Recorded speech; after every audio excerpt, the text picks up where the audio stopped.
মসজিদ থেকে সোজা বার্তা দিতে চাই, যারা আর্জেন্টিনা ব্রাজিল করে ওটা খাঁটি কোনোদিন মুমিন হইতে পারে না। কথা বলেন ঠিক কিনা? কোনোদিন খাঁটি মুমিন হইতে পারে না। যেই দেশে আমার মালিক, যার হুকুম মেনে আমরা নামাজ আদায় করতে আসছি, আমরা এই যে নামাজ আদায় করছি, সেটা কার হুকুম? বলতে শরম লাগে, চিল্লায় পড়ি, কার হুকুম? সেই আল্লাহর হুকুম নামাজ আদায় করতে আসছি।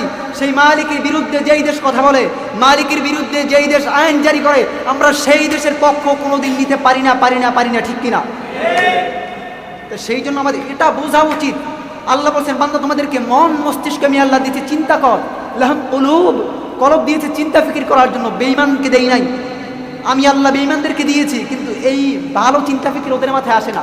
যদি ভালো চিন্তা ফিকির ওদের মাথায় আসতো, ওরা ইসলামের বিরুদ্ধে কোনোদিন কলম ধরতে পারতো না। কথা বলেন ঠিক কিনা? কয়েকদিন আগে কি জাহান সাথী একটা মেয়ে বের হয়েছে, তিনি ইসলামের বিপক্ষে কথা বের হইতেছে। পর্দা কি? ইসলামে পর্দা কি? ফরজ। আপনার স্ত্রীকে আপনি টাকা পয়সা খরচ করে আপনি জামা কাপড় কিনে দিলেন, নতুন নতুন জামা কাপড় কিনে দিলেন। উচিত কি এই সৌন্দর্য জামা কাপড় পইরা আপনি স্বামীকে দেখাবে, ঠিক না? যদি বাহিরের পুরুষকে দেখায়, এটা কি হইল কিছু? এটা গুনাহ হইল না? ফরজ তরক হইল না? তাই সেই জন্য যেটা বুঝাতে চাই, নিজের টাকা খরচ কইরা ওই মহিলা বলতেছে কি, ওই সাথী নামক মেয়ে বলতেছে কি, যে আমি সব পুরুষকে আমার ভাই মনে করি, অতএব ভাইয়ের সামনে কেন পর্দা করবো? তাহলে তোর বেড়াও তো তোর ভাই, তোর স্বামীও তো তোর ভাই, তোর স্বামীর বিয়ে করছো তোর ভাই, বাইরে তো বিয়ে করা হারাম, ঠিক কিনা? বাইরে বিয়ে করা হারাম না? তা তুই বাইরে বিয়ে করছো কি লেগা? তোর বেড়াও তো ভাই, তোর দুনিয়ার আমার কয়, দুনিয়ার সব পুরুষ আমার ভাই, তো আমি পর্দা করবো কেন?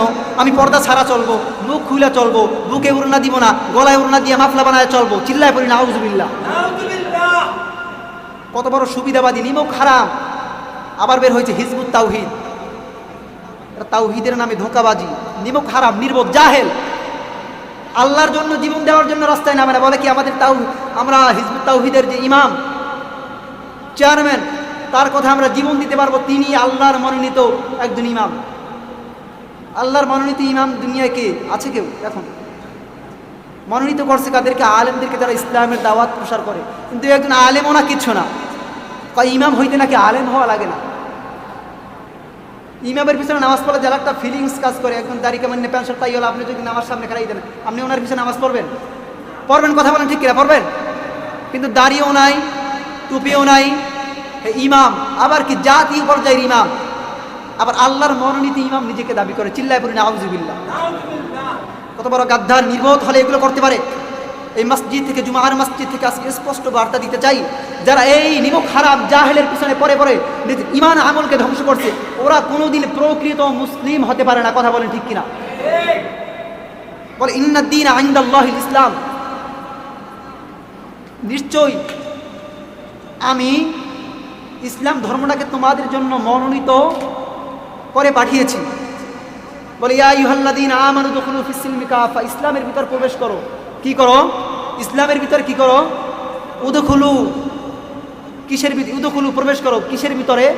ফিস-সিলমি, ইসলামের ভিতরে। কতটুক? কাফা, পরিপূর্ণভাবে প্রবেশ করো। মসজিদের ভিতরে এক পা দিলাম আর এক পা বাইরে, মসজিদের ভিতরে পরিপূর্ণ এখন প্রবেশ করতে পারেন নাই। যখন দুই পা দিয়ে মসজিদের ভিতরে আসবেন তখন পরিপূর্ণ প্রবেশ করা বলে, ঠিক কিনা? এক পা ভিতরে এক পা বাহিরে, আপনি পরিপূর্ণ প্রবেশ করেন নাই। তো যারা এগুলো হিজবুত তাওহীদ, বিভিন্ন মত ভ্রান্ত দল নিয়ে ব্যস্ত উল্লাস করতেছে, এরা এক পা বাইরে এক পা ভিতরে, এরা পরিপূর্ণ মুসলমান এখন হইতে পারে না। সেই জন্য ভাই, আল্লাহ সকলের জ্ঞান বুদ্ধি দিয়েছে, দেয় নাই? লাহুম কুলুব, আল্লাহ 9 নম্বর পারা 13 নম্বর পৃষ্ঠায় বলছি, ওয়ালাকাদ যারা'না আলী জাহান্নামা কাসীর, আমি আল্লাহ অধিকাংশের জন্য জাহান্নাম বানিয়েছি। জাহান্নামে যাবে কারা? লাহুম কুলুব, যারা কলব দিয়ে চিন্তা ফিকির করে না। আপনি ওই হুজুরের কথাই মানবেন? হ্যাঁ মানবেন।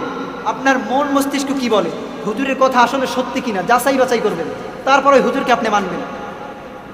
তাই সেই জন্য এতক্ষণ যা বললাম, যে আর্জেন্টিনা ব্রাজিল এটা কোনো মুসলিমদের সমর্থন করতে পারে না, কারণ তারা আমাদের ইসলামের বিপক্ষে। আর ইসলামের বিপক্ষে যারা, তারা কোনোদিন আমাদের বন্ধু হতে পারে না।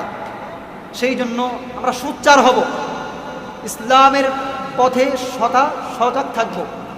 আল্লাহ তাআলা আমাদেরকে ইসলামের সহি বুঝ দান করুন। চিল্লায়া জোরে পড়ি আমিন, আরো চিল্লায়া পড়ি আমিন।